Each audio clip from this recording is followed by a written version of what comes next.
여전히 박근혜 후보 입장에서는 아버지인 고 박정희 전 대통령의 정치적 자산과 짐을 함께 떠안고 있는데 이 부분에 관해서 이제 좀 이야기를 진행해 보도록 하겠습니다. 먼저 황선민 교수께 드리겠습니다. 아니요. 다른 분이 하시는 게 좋을 것 같습니다. 특별한 의견이 없으신가요? 별로 없습니다. 그러세요? 예, 김 의원께 드리죠. 예.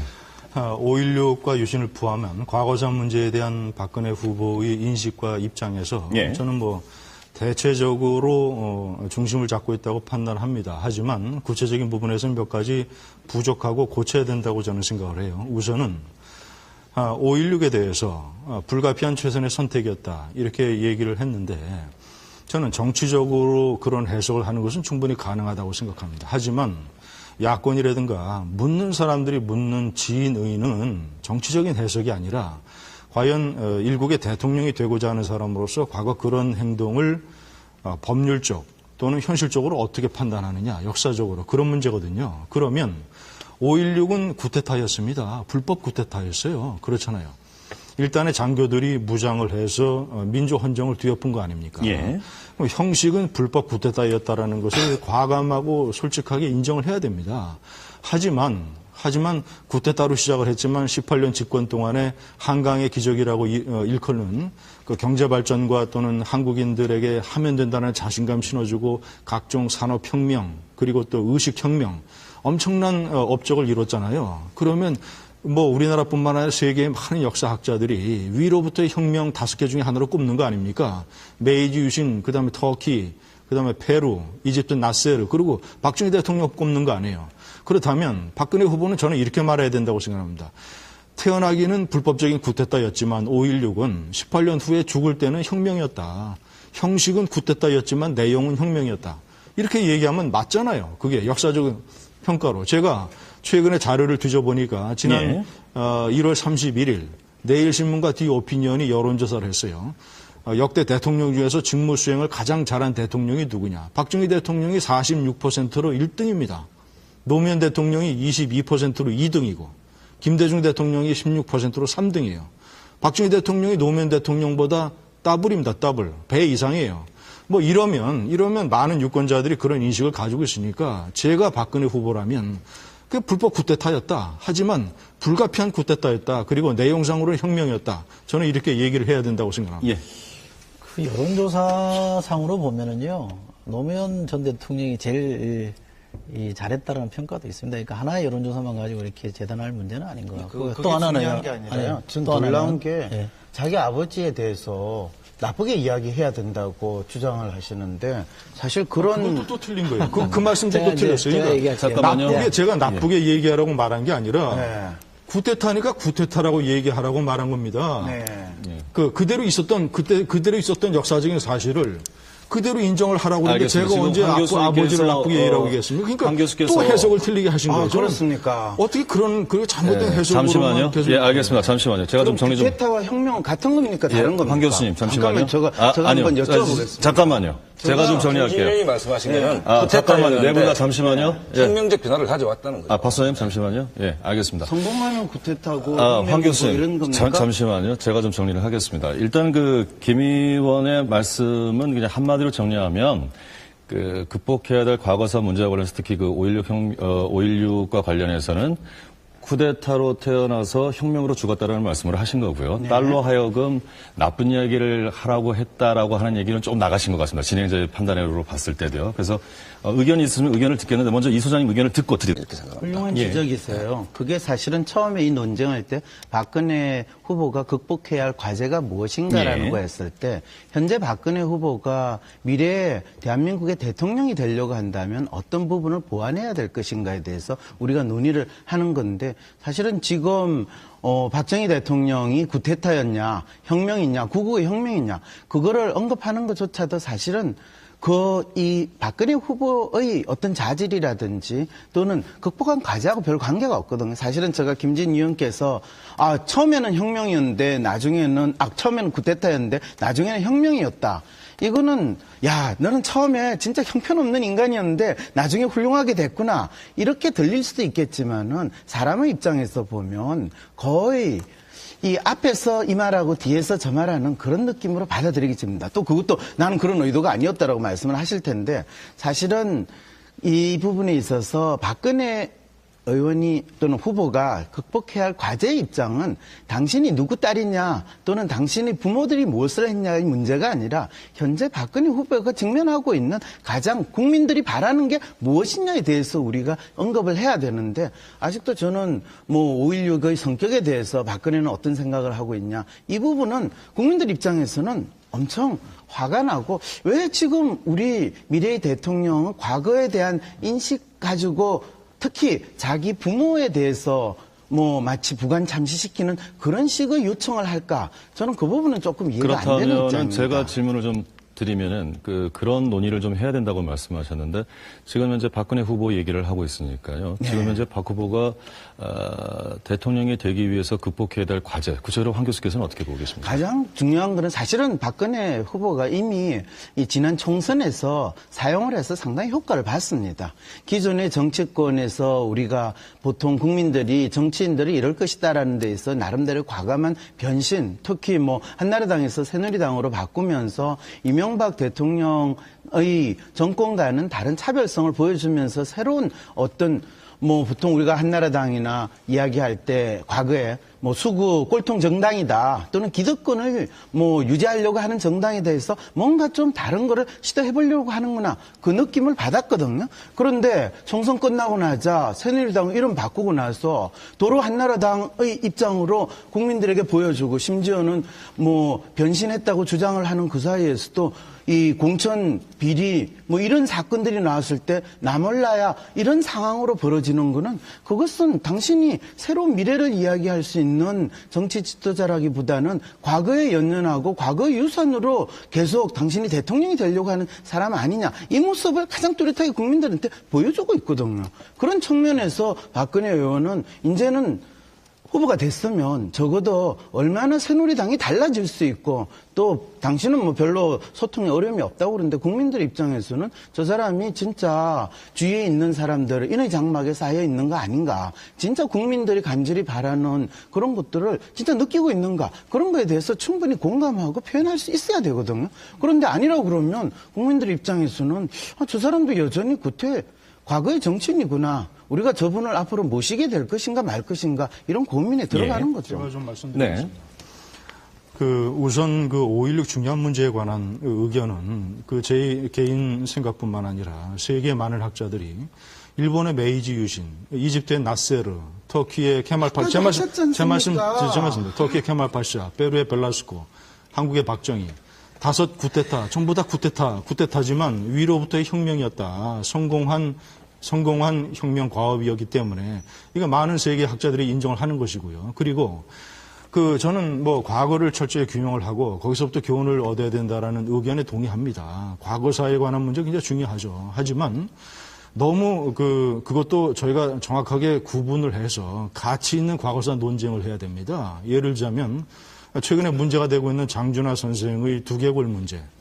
이런 것들 말이죠. 의문사 진상규명위원회에서 2차례 걸쳐 철저하게 조사를 해서 거의 다 진상이 밝혀진 문제고 그리고 등산 같이 했던 그리고 추락하는 것을 목격했던 장준하 선생의 측근 지금 나이가 77살 김용환 씨 수차례 언론 인터뷰와 의문사 진상규명위에서 증언을 통해서 거의 다 진상이 드러났어요. 추락한 사람을 인공호흡시켜서 살리려고 했다. 예. 그 사람이 중앙정보부하고 아무 관계가 없는 사람이라는 것도 다 드러났고 그거를 또 그 두개골 함몰된 구멍 사진을 가지고 이렇게 하는 것이 한국의 미래에 무슨 도움이 됩니까? 이미 진상규명이 거의 다 된 사실을 가지고 이런 것들이 진정한 과거사 논쟁의 의미를 훼손시키는 거예요. 그렇게 해서는 안 되는 것이죠. 자, 그걸 뭐 본격적으로 얘기할 건 아닌데 제가 한두 가지만 꼭 짚어드리고 지금 싶은데요. 저는 이제 박근혜 후보가 대통령이 되기 위해서 극복해야 될 과제에 대해서 얘기를 하고 있습니다. 그것만 제가 잠깐만 말씀드리면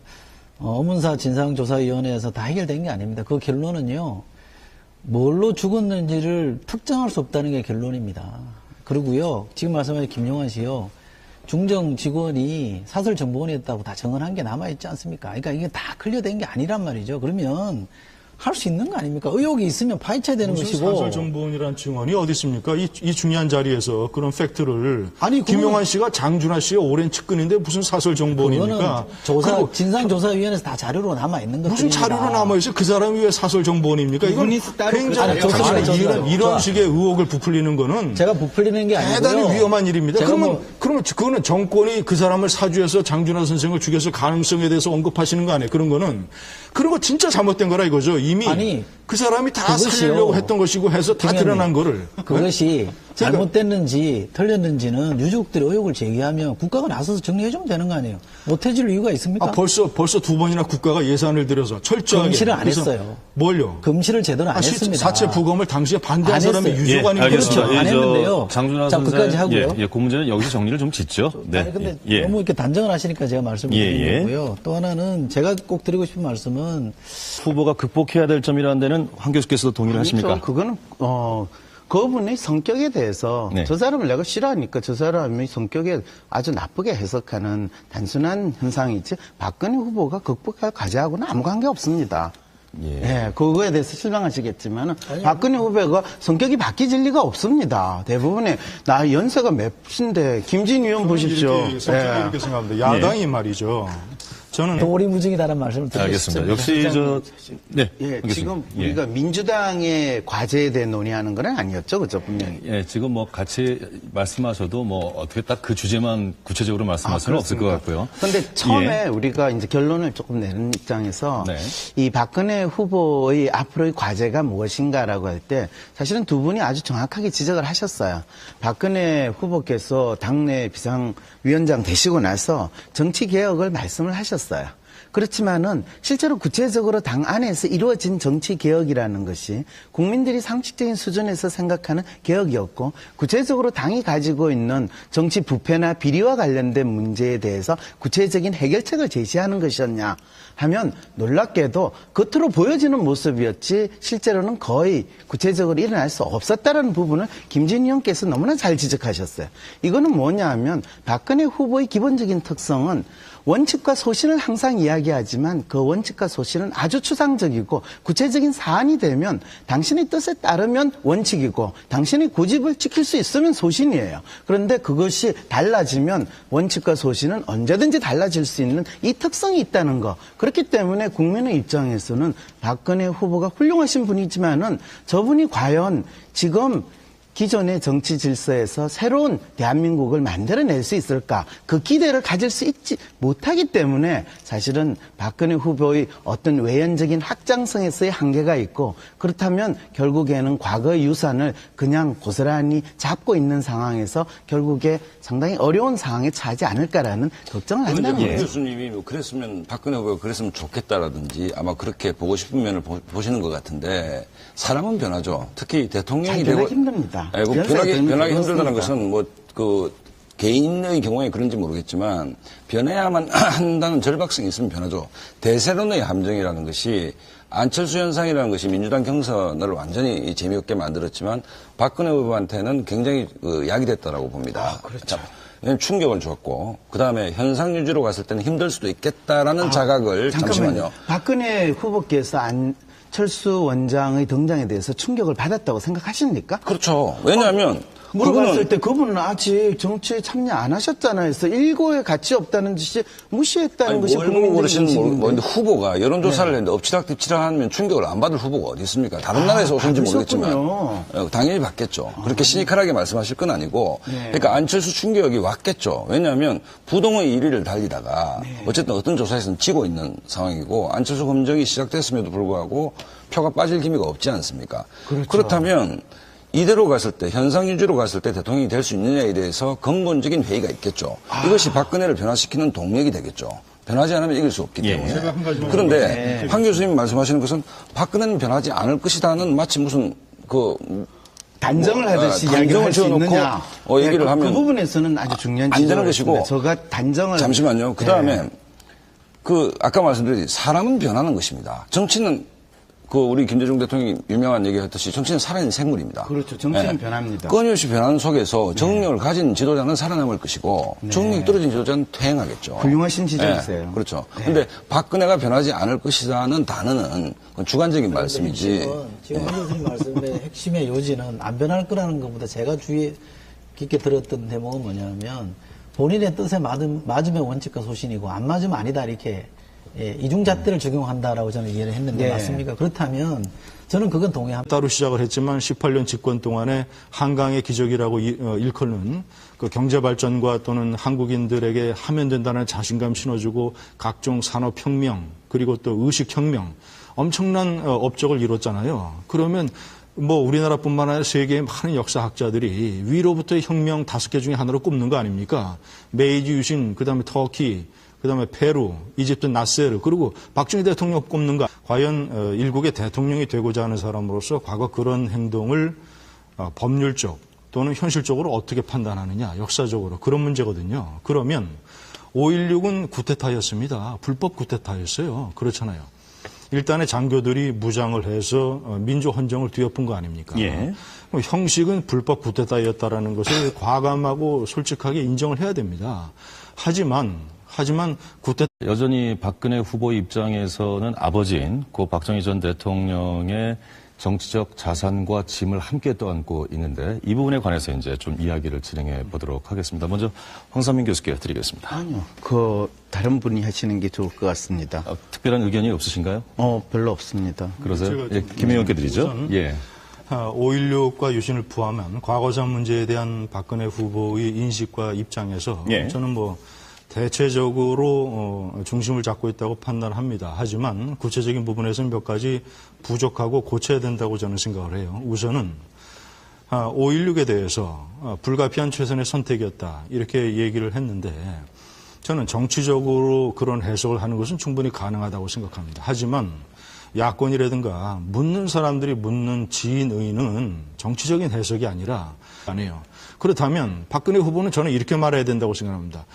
태어나기는 불법적인 쿠데타였지만 5.16은 18년 후에 죽을 때는 혁명이었다. 형식은 쿠데타였지만 내용은 혁명이었다. 이렇게 얘기하면 맞잖아요. 그게 역사적인 평가로. 제가 최근에 자료를 뒤져보니까 지난 1월 31일 내일신문과 디오피니언이 여론조사를 했어요. 역대 대통령 중에서 직무 수행을 가장 잘한 대통령이 누구냐.